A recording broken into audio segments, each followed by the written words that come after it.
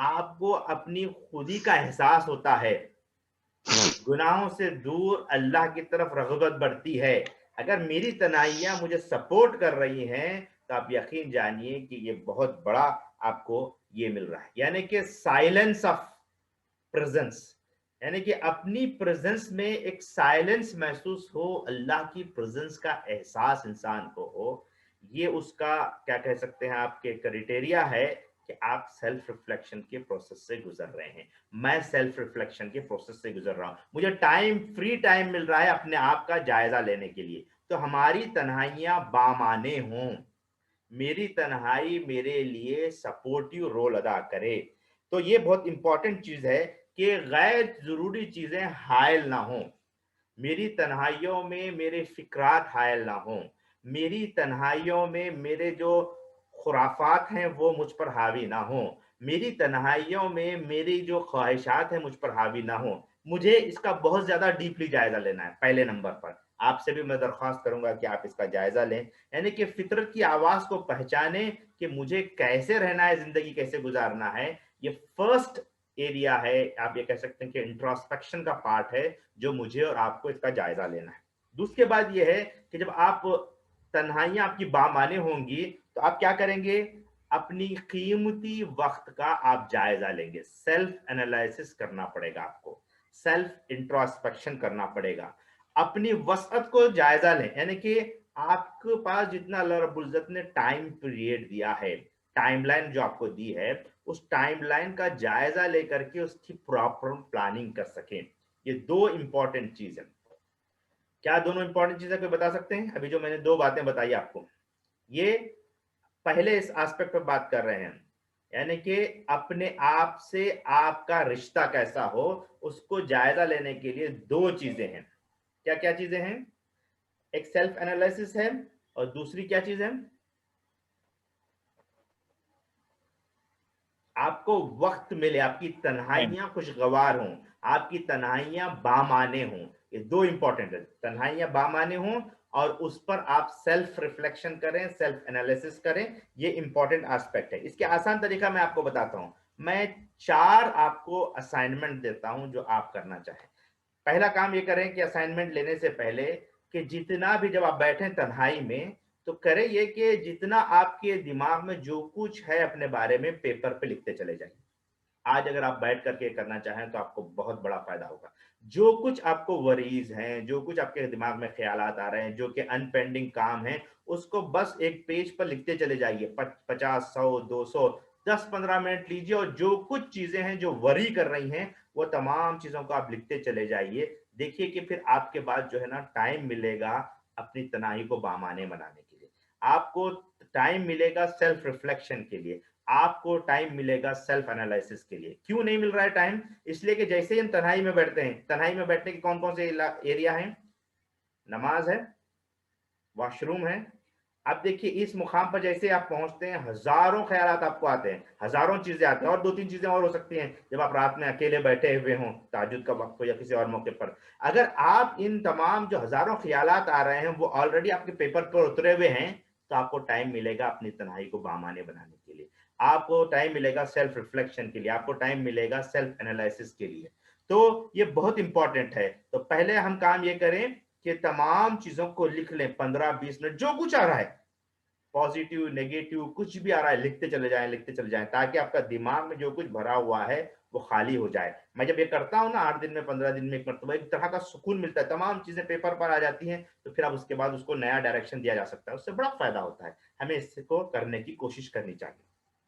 اس کے بعد پہلی اور امپورٹنٹ آسپیکٹ میں بتاؤں گا کہ آپ اس کو کریں, 20 آپ کے وشز لکھیں, لائف کے آپ کے 20 وشز لکھیں جو شعور کی سطح پر آ چکے ہیں, یعنی کہ آپ کی 20 ایسی خواہشیں, اس کو لکھ لیں. اصل میں ہوتا یہ کہ ہم جب خواہشوں کو لکھتے نہیں ہیں تو وہ انکانشیس مائنڈ میں پلتی چلی جاتی ہیں, بڑھتی چلی جاتی ہیں, اور وہ کہیں نہ کہیں ہمارا وقت جو ہے ڈرین کرتی چلی جاتی ہے, ہماری انرجیز کو ضائع کرتی چلی جاتی ہیں. تو اس کے لیے ہمیں کیا کرنا پڑے گا؟ سب سے پہلے کہ ان 20 وشز کو آپ لکھیے.